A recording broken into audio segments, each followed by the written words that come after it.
me. So, I was really discouraged about basketball and my future and whatnot with sports.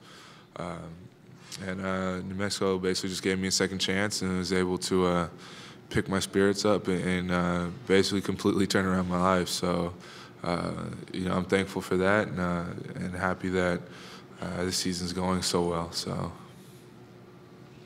I have a similar story to Drew. In terms of our ties with UCLA, luckily I was able to get recruited to New Mexico before I made a decision to go to UCLA, and he had to transfer, but I went to UNM right away as a freshman, and very discouraged after what happened with my situation as well. And Coach Offord and the coaching staff accepted me, accepted my abilities and my personality, and I've just grown in the 2 years I've been. So there's a lot more basketball, a lot more time there, but so far it's just been a great experience. CL Brown with the Louisville Courier-Journal. I was wondering if were both of you guys, did White King Jones play a role in getting you to New Mexico? And if so, could you just kind of elaborate on the kind of relationship that you have with him?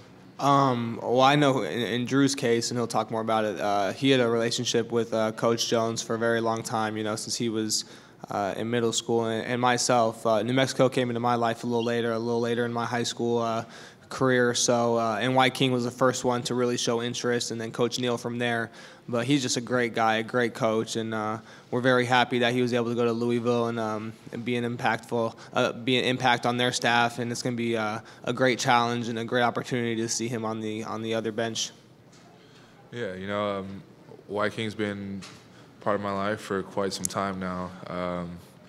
Playing in all the Nike invitational tournaments and games and stuff like that with White King's tie to Nike was huge impact on me going to New Mexico. You only get a do-over once in college basketball, really, and you got to make the most of it. So, White King was somebody I trusted and someone who was a good friend of mine and my family, so it made it a lot easier. And still until this day, we maintain a good relationship and a good friendship. So it's nice to see him succeed, and it's going to be a bittersweet seeing him out there on the court tomorrow. But I'm sure we'll have some back and forth, and regardless of who comes out on top, I'm happy for both sides.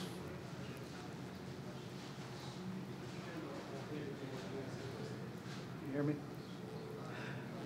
Kendall, you were matched up against Casper, and it would seem like maybe you'd be matched up in this game against Peyton Siva. Is that the case? And could you talk a little bit about his game and playing against him? Well, like I said against Casp, he's going to see a lot of different looks, a lot of different matchups. So like I said, I was fortunate enough to start on Casper and finish on Casper. If that's the case for Peyton, then that'll be that. But he's a great player, just like Casper is. We have a lot of film to do until tomorrow's tip-off at 6:40.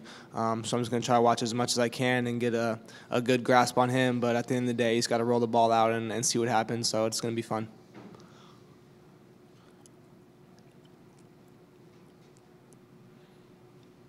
Any further questions? Josh, over there on the right. James Barron, Santa Fe, New Mexican. I was just wondering for you guys, do you just think about this as another game, or do you allow yourself an opportunity to think about what it would be like to get to the Sweet 16? Drew and I were just talking. We're always roommates, so we're always just talking life, talking basketball, and we were talking that it's funny that the season seems like it's this late and it's coming to an end. So the relationship that he and I have and the relationship that our teammates have, we don't want it to end. So we just think of it as another opportunity to grow together, another opportunity to get a win for each other, and another opportunity to play basketball for another week. So we're ready to get after it. No pressure. We haven't had pressure all year.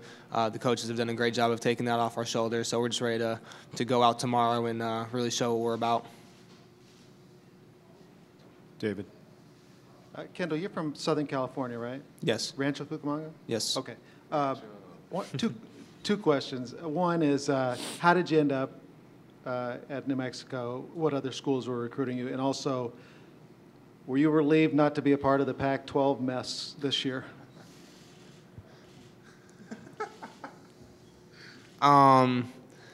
Yes, I am relieved. It's still a very good conference. I have a lot of good friends in the Pac-12, but in terms of the conference as a whole and UCLA specifically, who I was committed to for 2 years, I'm very glad not to be a part of that because you know they're in a situation right now that might be might be frowned upon, and you know it's just not a good light. And I think what UNM is doing right now on a national stage is very positive, and in the Albuquerque community as well as the whole Southwest community. I'm just very happy to be a Lobo. So.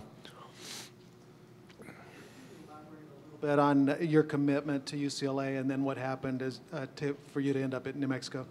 You know, long story short, I was committed to them after my freshman year in high school and had a commitment to them for a few years, and we decided that it wouldn't be good to further that commitment and hold that verbal contract, and so luckily that didn't work out, and now I'm a Lobo, and we're in the big dance, so it's exciting. Any further questions? All right, thank you, guys.